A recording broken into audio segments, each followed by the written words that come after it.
Hello, my name's Richie. I'm a quality manager with ABP UK. I make sure that all the food we produce is safe and it tastes good and the quality is good as well. When I go to work every day, I'm in the factory on our production lines, watching all the different products getting made, and I'm checking to make sure that they're all the way they should be and nothing's gone wrong with any of them and that they all taste really good. We produce a lot of different meat products that you might see in the shops. So we produce burgers, mince, meatballs, and all of these come from our factories.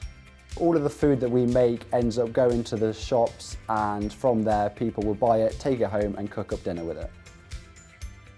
When we go into the factories, we put on all of our special clothes to make sure we're not getting dirt into any of the food. Once you're inside, there's loads of really long lines and all of our food products are moving down there really, really quick, and that way we can produce the high amount that we need to. Within our factories, we have a lot of really cool robots which help us with a lot of the heavy lifting and moving product around.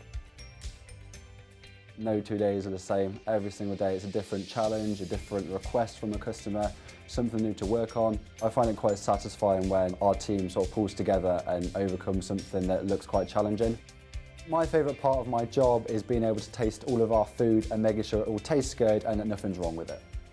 3 words to describe my job would be challenging, really busy, but also really rewarding.